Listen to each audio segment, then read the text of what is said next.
जय हिंद साथियों, स्वागत है हमारे YouTube channel smart study by Sujit sir. पिछला जो हमने टॉपिक देखा था उसमें दो देशों की कहानियों को हमने देखा था। तो इसमें पहला देश था बेल्जियम और दूसरा था श्रीलंका। तो हमने देखा था श्रीलंका में किस प्रकार सिंगली और तमिल वाले के प्रतिशत के आधार पर बांटा गया था। उसके अलावा बेल्जियम में हमने देखा था बेलोनिया क्षेत्र, फ्लेमिश क्षेत्र में डच और फ्रेंच बोलने वाले लोग थे। हम अब आगे जो भी देखेंगे उसमें एक पहला जो देखेंगे बेल्जियम की समझदारी।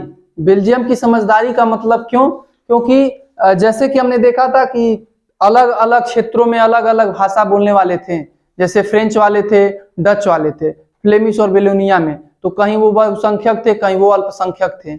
लेकिन समझदारी का मतलब ये इसने बेल्जियम ने किया कि लोगों को जितने भी मतलब जो भाषा के आधार पे थे, अल्पसंख्यक और बहुसंख्यक, दोनों को समान अधिकार दिया था। इसलिए बेल्जियम की समझदारी। तो बेल्जियम की समझदारी क्यों देखते हैं।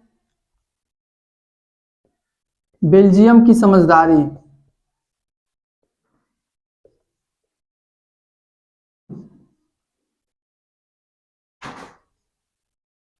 बेल्जियम की जो समझदारी है वो क्यों है, क्योंकि 1970 से 1993 के बीच 4 बार इन लोगों ने संविधान में संशोधन किया।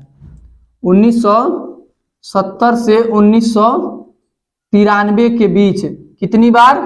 4 बार। क्या किया? संशोधन। किसमें? संविधान में।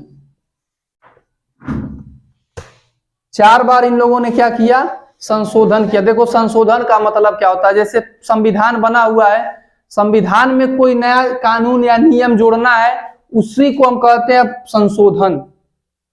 तो 4 बार कब से? 1970 से 93 के बीच 4 बार इन लोगों ने क्या किया? संविधान में संशोधन किया। क्यों किया संशोधन? ताकि जो बैलेंस है सरकार का वो क्या रहे? बरकरार रहे। इन लोगों ने क्या किया? 4 प्रकार की सरकारों का गठन किया।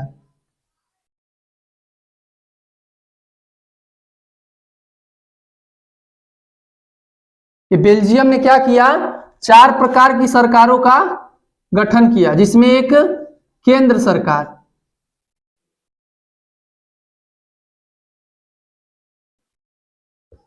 दूसरा राज्य सरकार,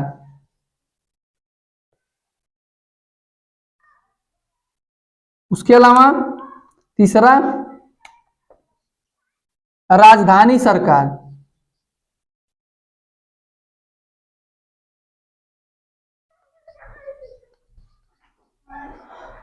और एक प्रकार की सामुदायिक सरकार।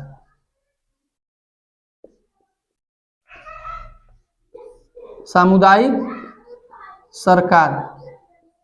देखो इसने क्या किया, संविधान में 1970 से 93 के बीच 4 बार इन्होंने क्या किया? संशोधन किया।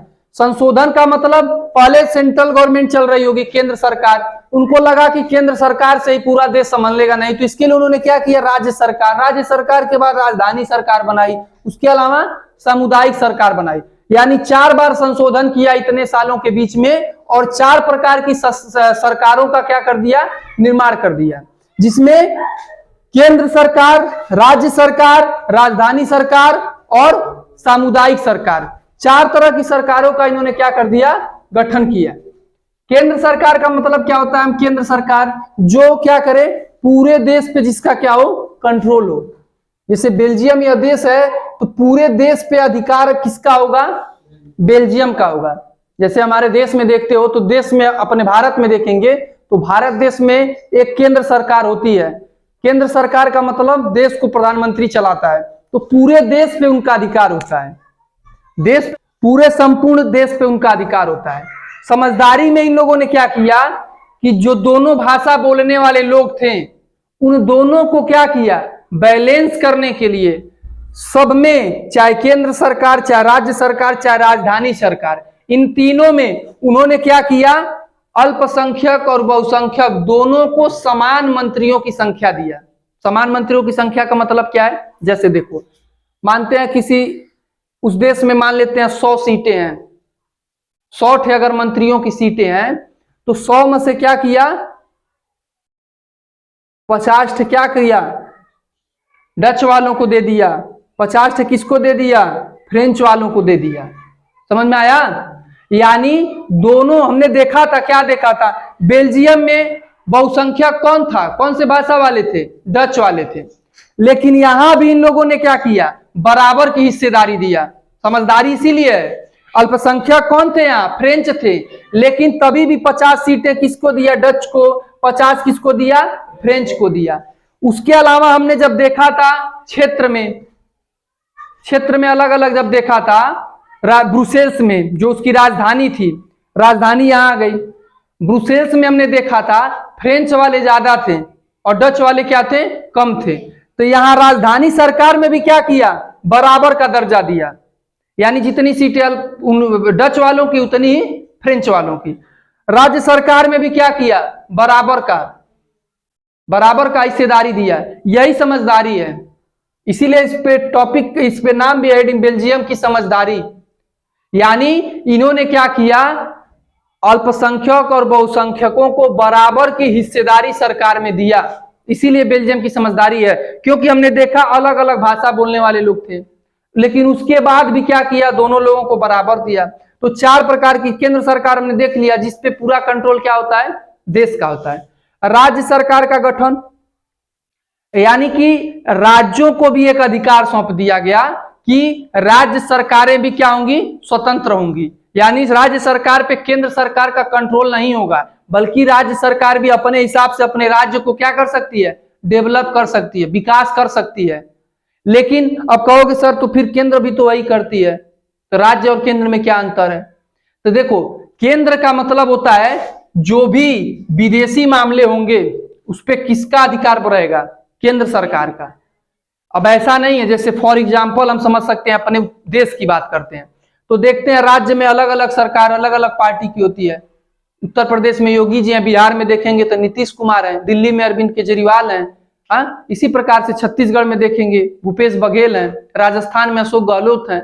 अलग अलग ये लोग राज्यों के और अलग अलग पार्टियों के हैं। तो वो लोग अपने अनुसार वहां की सरकार चलाएंगे। लेकिन जो केंद्र सरकार होगी, कुछ ऐसे नियम और कानून होते हैं जो केवल इस पे इनका अधिकार होता है। जैसे डिफेंस हम देखते हैं, रक्षा पे, जैसे हथियार बनाना, सब करेंसी, नोट छापना। क्या देखते हो कभी राज्य सरकार नोट छापती है?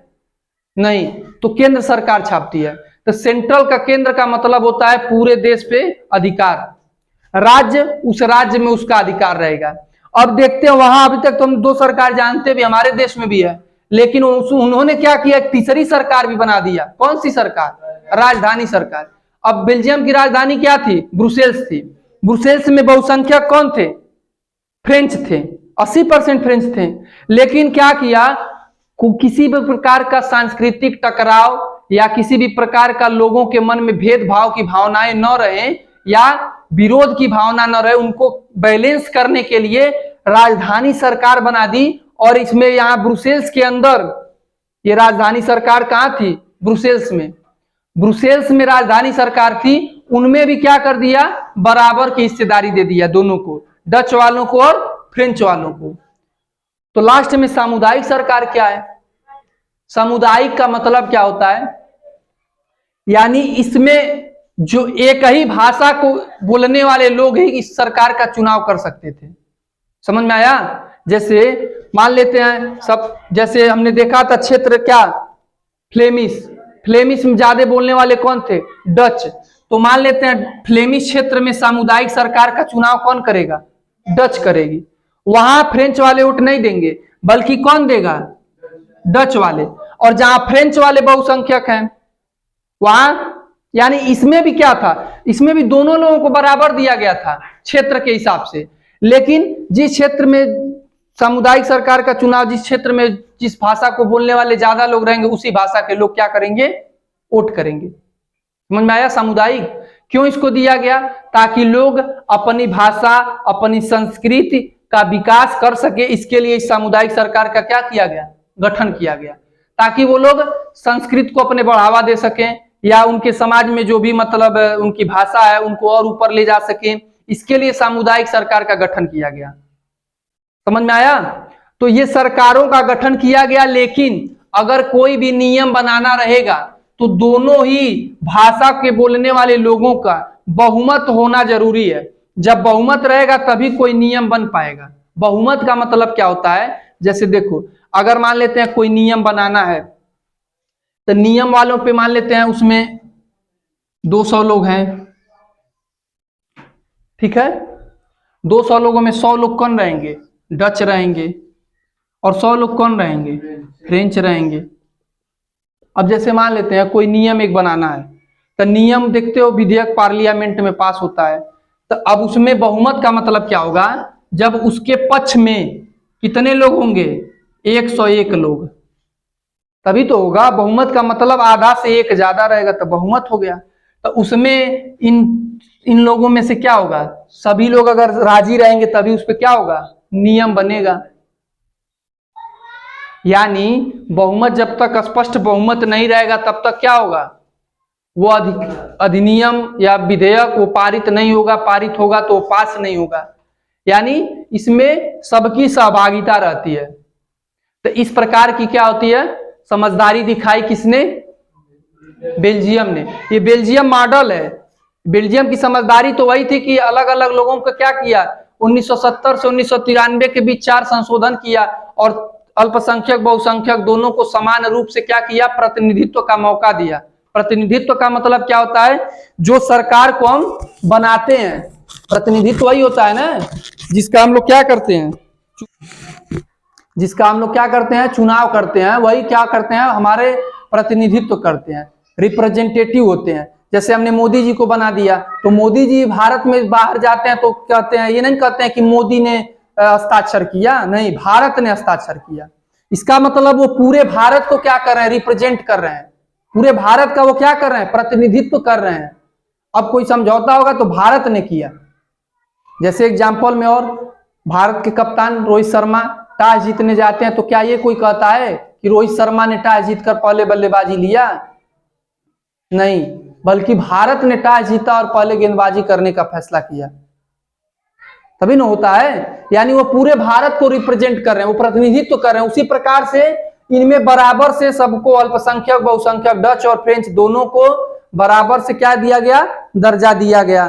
किस चीज के लिए, सरकार को चलाने के लिए। तो ये बेल्जियम मॉडल था, बेल्जियम की समझदारी थी। 4 प्रकार की सरकारें थी, केंद्र सरकार, राज्य सरकार, राजधानी सरकार और सामुदायिक सरकार। हमने चारों जान लिया क्या है, केंद्र जो देश को चलाता है और राज्य जो राज्य को चलाता है, राजधानी यानी राजधानी जो ब्रुसेल्स वाला क्षेत्र है उसमें भी बराबर प्रतिनिधित्व। तो सामुदायिक का मतलब विशेष रूप से उसी समुदाय, उसी भाषा के लोग उनका चुनाव करेंगे, वो अपनी सांस्कृतिक संस्कृतियों को, भाषाओं को आगे बढ़ाने का कार्य करेंगे। एक कार्टून बनाया गया है, उस पे दिया गया है, एक गाड़ी बनाई गई, उस पे 2 स्टीयरिंग है। स्टीयरिंग का मतलब समझते हो, हैंडल चलाने वाला, 4 व्हीलर में जो होता है। उस कार्टून का मतलब यह था, डेमोक्रेटिक पार्टी थी, क्रिश्चियन डेमोक्रेटिक पार्टी और एक सोशल डेमोक्रेटिक पार्टी थी। 2 पार्टियां थी, वो एक दूसरे के क्या थे, प्रतिद्वंदी थे। प्रतिद्वंदी का मतलब क्या होता है, मतलब विरोधी थे। जैसे हमारे यहाँ भाजपा कांग्रेस देखेंगे, उसी प्रकार वहां 2 थी पार्टियां, एक क्रिश्चियन डेमोक्रेटिक पार्टी और एक सोशल डेमोक्रेटिक पार्टी। अब इसमें क्या हुआ कि किसी भी सरकार को क्या हुआ, बहुमत नहीं मिला।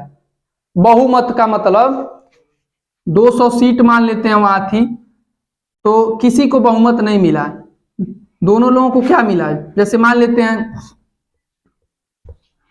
एक को कितना मिल गया, 100 सीट, दूसरे को भी कितना मिल गया, 100 सीट, 100 बराबर सीट मिल गए।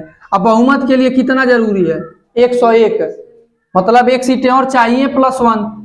तो बराबर न होने के कारण उन लोगों ने क्या कर दिया, अलायंस कर लिया। अलायंस का मतलब होता है गठबंधन कर लिया। गठबंधन का मतलब यह होता है जब किसी भी पार्टी को बहुमत, मेजोरिटी नहीं मिलती है तो वो लोग क्या करते हैं, अलायंस करते हैं, यानी गठबंधन करते हैं। तो इन दोनों पार्टियों ने क्या कर लिया, गठबंधन कर लिया। अब गठबंधन कर लिया तो दोनों ने क्या किया, दोनों की विचारधारा अलग थी, दोनों विपरीत पार्टी थे, लेकिन बावजूद उसके उन लोगों ने एक साथ आकर के क्या किया, सरकार को चलाया 2005 में, ठीक है। अब दोनों ने क्या किया, सरकार चलाया साथ में। जो दोनों विरोधी पार्टी थी, अब दोनों मिल गई तो कितनी सीटें हो गई, 200 में 200 पूरा। अब दोनों चला रही हैं सरकारों को बैलेंस करके। तो यही उस कार्टून में दिखाया गया है जो किताबों में है। तो सत्ता की साझेदारी, अब हम देखो मेन हम लोगों का चैप्टर ही यही है, तो देखते हैं साझेदारी का मतलब। अभी तक तो हमने देखा, पता नहीं क्या भाषा के आधार पे समझ में नहीं आया होगा, लेकिन अब समझ में आएगा। सत्ता की साझेदारी,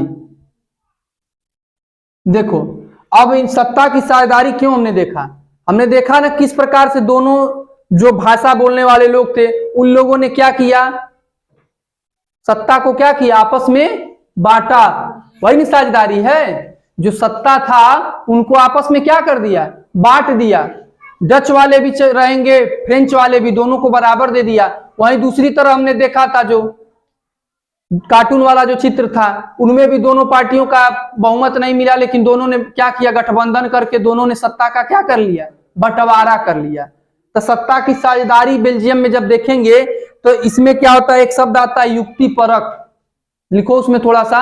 युक्ति परक का मतलब क्या होता है, युक्ति परक शब्द में ही लिखा, लिया गया फैसला पूरी तरह से नैतिकता पर आधारित होता है।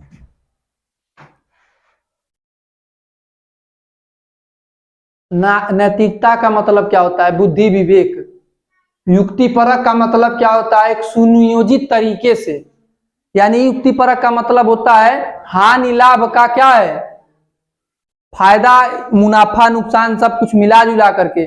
जब हम क्या करते हैं, जैसे देखते हो जब कोई बिजनेस कोई करता है तो क्या सोचता है कि अगर इतना लगाएंगे, अगर इतना आएगा तो इतना प्रॉफिट होगा, दिमाग लगाता है अपना कि नहीं लगाता है। उसी प्रकार से जो साझेदारी की गई थी, जो बंटवारा किया गया था, वो भी युक्तिपरक और नैतिकता के आधार पर किया गया था। युक्तिपरक का मतलब सावधानी पूर्वक हिसाब लगा करके लिया गया फैसला क्या है, लिया गया फैसला नैतिकता पर आधारित होता है। अब इसमें दोनों में अंतर क्या है, नैतिकता या युक्तिपरक के पक्ष में तर्क क्या है, उसको सकते हैं। या समझदारी का तर्क देता है, अवकर परिणामों पर बल का मतलब क्या होता है, जिससे ज्यादा से ज्यादा क्या हो, लाभ हो। युक्तिपरक का मतलब क्या है, समझदारी, समझदारी का मतलब क्या है, ज्यादा से ज्यादा लाभ, यानी यह लाभ पर बल देता है युक्तिपरक। और मतलब इसका महत्व क्या होगा, इसकी महत्व को यह कौन दर्शाता है, नैतिकता। और युक्तिपरक क्या करती है, लाभकर होती है, यानी वो लाभ को सोच करके करती है। और जो नैतिकता होता है उसके अंतर्निहित लाभ को बताता है। मतलब तो इसका है अंतर्भूत महत्व का मतलब आंतरिक महत्व को दर्शाता है। तो दोनों के पक्ष में तर्क हैं। अब अगला हेडिंग जो हम लिखेंगे, मतलब सत्ता की साझेदारी का महत्व, सत्ता की साझेदारी के परिणाम या महत्व, इसमें लिख लो थोड़ा, इसमें लिखो थोड़ा। सामाजिक समूह के बीच कोई टकराव नहीं होता है, यानी सत्ता की साझेदारी यदि हम करते हैं तो सामाजिक समूहों के बीच कोई टकराव नहीं होता है। देखें डच और फ्रेंच में कोई टकराव हुआ नहीं हुआ, क्यों, क्योंकि सत्ता की क्या कर दी गई, बंटवारा कर दिया गया युक्तिपरक तरीके से। या नैतिकता की व्यवस्था के स्थायित्व के लिए अच्छा है, राजनीतिक व्यवस्था के स्थायित्व के लिए अच्छा है। अब स्थायित्व के लिए अच्छा का मतलब क्या है, देखो यानी कि जो सत्ता होगी वो अस्थायी तरीके से ज्यादा दिन तक टिकी रहेगी। जो शासन प्रणाली है वह लंबे समय तक टिकी रहेगी, क्योंकि जब विरोध नहीं होगा तो सरकार पे ज्यादा बल नहीं पड़ेगा, सरकार के खिलाफ लोग नहीं जाएंगे, तो वो अस्थायित्व तो रहेगी ना। अभी आगे हम इसमें देखेंगे श्रीलंका ने क्या किया था, बहुसंख्यक आधार पे उसने सरकार बना ली थी, तो उसमें वहां क्या हुआ था, गृह युद्ध हो गया था। लेकिन यहाँ समझदारी की देन है कि जो सरकार है वो अस्थायित्व रहती है। एक पॉइंट और लिखो, सत्ता में साझेदारी ना देना अल्पसंख्यक समुदाय के साथ साथ बहुसंख्यक समुदाय के लिए भी खतरा है। यदि सत्ता की साझेदारी न किया जाए तो अल्पसंख्यक समुदाय और बहुसंख्यक समुदाय दोनों के लिए क्या है, खतरा है। खतरा का मतलब क्या है, दोनों के लिए खतरा है। जैसे न तो डच वालों को दिया जाए न तो फ्रेंच वालों को दिया जाए, दोनों के बंटवारा बीच में न किया जाए, तो दोनों के लिए खतरा है कि नहीं है, दोनों के लिए है। क्यों दोनों के लिए है, क्योंकि दोनों को जब हिस्सेदारी नहीं मिलेगी तो दोनों के बीच में एक तरह से टकराव की भावना उत्पन्न होगी। एक पॉइंट और लिखो उसमें, सत्ता की साझेदारी लोकतंत्र की आत्मा है। जो सत्ता की साझेदारी है वो लोकतंत्र की आत्मा है। सत्ता की साझेदारी लोकतंत्र की आत्मा है। लोकतंत्र की आत्मा क्यों है? देखो, हम भारत के जो लोग हैं वे भी क्या हैं? डेमोक्रेटिक देश हैं। आत्मा क्यों कही जाती है? क्योंकि यहां लोगों के मौलिक अधिकार होते हैं, अपने अनुसार सरकार को चुनने का अधिकार होता है। तो इसीलिए सत्ता की बंटवारा करने से क्या है, इसको लोकतंत्र की आत्मा कहा गया। यानी सबको मौका मिल रहा है प्रतिनिधित्व करने का। भारत जैसे बड़े देश में भी है, ऐसा नहीं है बेल्जियम की बात है, भारत में भी देखोगे अल्पसंख्यक, दलित, पिछड़े, अति पिछड़े, यानी सबको एक तरह से बराबरी पे लाने के लिए प्रयास किया जाता है। बैलेंस बना करके संविधान ने गठन किया है सरकार का, किस प्रकार से कितने लोगों को प्रतिनिधित्व दिया जाएगा। अभी हाल फिलहाल में देखोगे, कल ही अभी एक विधेयक पारित हुआ, महिला आरक्षण बिल। अब महिलाओं की भागीदारी भी बढ़ाई जा रही है। अब 184 सांसद चुन करके जाएंगी संसद में। जो नया संसद भवन बना उसी दिन कल एक बैठक भी हुई। यानी लोकतंत्र की आत्मा तभी क्योंकि उनको भी बंटवारा किया गया।